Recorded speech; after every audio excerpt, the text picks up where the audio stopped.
आता isakal.com आहे देशातील नंबर 1 ची मराठी न्यूज वेबसाईट। प्रत्येक अपडेटसाठी isakal.com ला नक्की भेट द्या।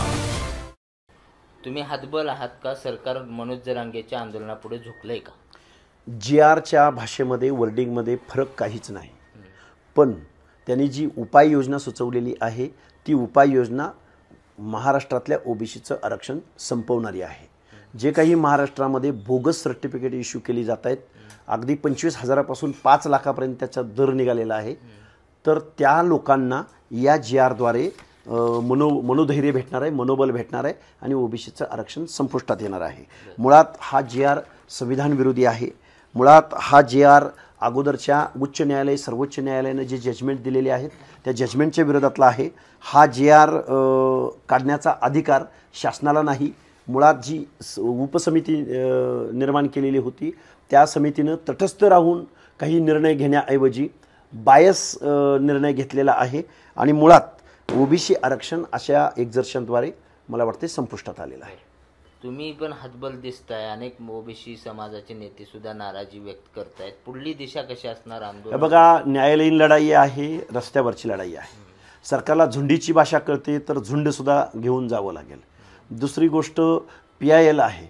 PILद्वारे इथले MPSC देणारे विद्यार्थी, रिक्रुटमेंटच्या स्पर्धा परीक्षा देणारे विद्यार्थी, वेगवेगळ्या प्रभावित संस्था, वेगवेगळ्या प्रभावित ओबीसींच्या संघटना, जातींच्या संघटना त्यांनी त्वरित एकत्रित येऊन किंवा सुमोटो पुढे जाऊन या निर्णयाच्या विरोधामध्ये गव्हर्नमेंटला म्हणजे याच्यावरती लवकरात लवकर स्टे आणणं यासाठी काम करावं लागेल आणि दुसरी रस्त्यावरची लढाई लढावी लागेल। सरकारने अतिशय तत्परता दाखवली, 1 तासात GR झाला चर्चेनंतर। मला वाटतं हे ठरलेल्या गोष्टी आहेत।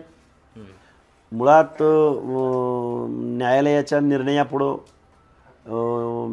आपल्याला निर्णयाची अंमलबजावणी करताना येताना अडचणी येतील म्हणून काहीतरी हे थातुरमातुर केलेलं आहे।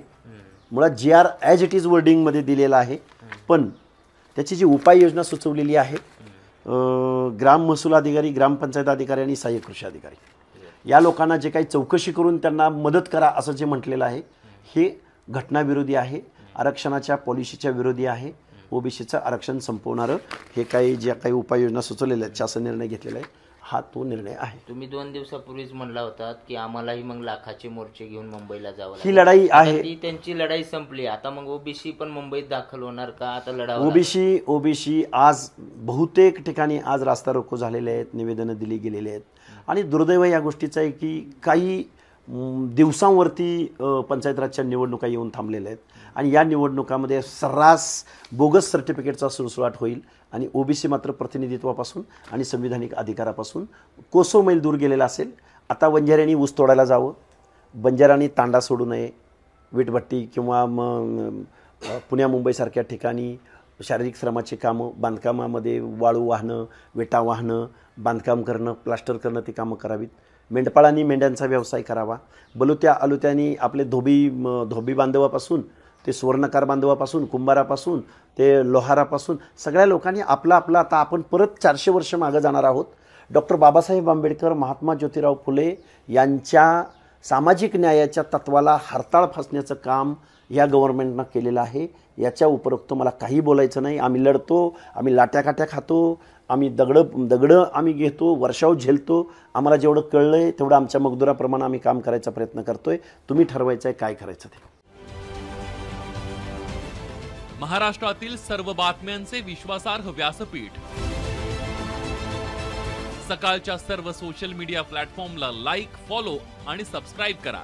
तसंच सर्व नोटिफिकेशनसाठी बेल आयकॉन प्रेस करायला विसरू नका।